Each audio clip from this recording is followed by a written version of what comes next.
আমাদের শরীরে কিছু সেনাবাহিনী প্রস্তুত আছে যারা বাইরে থেকে কোনো শত্রু আক্রমণ করলে তার বিরুদ্ধে প্রতিরোধ ব্যবস্থা গড়ে তোলে। মনে করুন একদিন আপনারা দুই বন্ধু বের হলেন, একজন বৃষ্টির পানিতে ভিজে হাসি কাশি শুরু হলো, কিন্তু আরেকজন বিন্দাস খুব ভালো আছে, তার কোনো সমস্যাই হলো না। কিন্তু আরেকজন কেন বৃষ্টির পানিতে ভিজে হাসি কাশি সর্দি শুরু হয়ে গেল? কারণ তার শরীরের ভিতরে যে সেনাবাহিনী প্রস্তুত আছে, সে এমন কিছু জীবাণু চিহ্নিত করেছে যে তাকে সে গ্রাস করে ফেলবে। সে মনে করছে বাইরে থেকে এই জীবাণুটা সে শত্রু মনে করছে, মনে করে ভিতরে অনেক বেশি ফাইট করতেছে। ফাইট করতে করতে দেখা যাচ্ছে তার বিপরীত লক্ষণ হিসেবে আপনার শরীরে বিভিন্ন রকম র্যাশ, হাসি কাশি এগুলো দেখা দিল। তার মানে আপনার বন্ধুর বৃষ্টির পানিতে অ্যালার্জি আছে। ঠিক তেমনি অনেকে বলে আমি বেগুন খেতে পারি না, বেগুন খেলেই আমার শরীরে চুলকানি শুরু হয়ে যায়। এরকম যাদের হয় তাদের বেগুনে এমন কিছু জীবাণু তারা চিহ্নিত করে রাখে যাতে করে ওইটার বিরুদ্ধে ফাইট করতে করতেই তার শরীরে লালসে র্যাশ ট্যাশ এগুলো দেখা দেয়। কিন্তু আপনার অন্য বন্ধুর এটা দেখা দিচ্ছে না, কারণ তার ওই খাবারে অ্যালার্জি নেই। তাহলে এই অ্যালার্জি থেকে মুক্তির উপায় কি?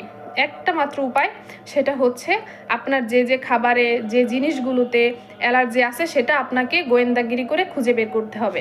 যেমন আমাদের শরীর থেকে প্রচুর পরিমাণে মৃতকোষ ঝরে পড়ে, আপনার বিছানায় ঝরে পড়ে, কাপড়ে ঝরে পড়ে। তো আপনাকে কি করতে হবে? নিয়মিত ঘুম পড়ার আগে বিছানাটা সুন্দরভাবে ঝেড়ে পরিষ্কার করে নিতে হবে এবং নিয়মিত কাপড় চোপড় যেগুলো আছে সেগুলো গরম পানিতে পরিষ্কার করে নিতে হবে, যাতে এই ডাস্ট মাইটগুলো আপনার শরীরে প্রবেশ না করতে পারে। আর এই প্রতিরোধ ব্যবস্থা গড়ে তোলা ছাড়া আর কোনো উপায় নেই। আর এমন সমস্যা যখন হবে যে এটা অনেক বেশি আপনার শরীরকে অনেক বেশি দুর্বল করে দিচ্ছে, বা আপনি এটা কোনোভাবেই প্রতিরোধ ব্যবস্থা গড়ে তুলে কোনোভাবেই কিছু করতে পারছেন না, তখন আপনাকে মেডিসিনের আশ্রয় নিতে হবে। তখন চিকিৎসা পদ্ধতিতে যেতে হবে। অ্যালোপ্যাথিতে অ্যান্টিহিস্টামিন জাতীয় মেডিসিন দেয়, তবে আমাদের হোমিওপ্যাথিতে অনেক ভালো ভালো মেডিসিন আছে যেগুলো এই অ্যালার্জির বিরুদ্ধে অনেক ভালো কাজ করে এবং আলহামদুলিল্লাহ অনেকে এই চিকিৎসা নিয়ে অনেক ভালো আছে। তো আপনারা যদি হোমিওপ্যাথিক ট্রিটমেন্ট নিতে চান তাহলে সে ট্রিটমেন্ট নিতে পারেন।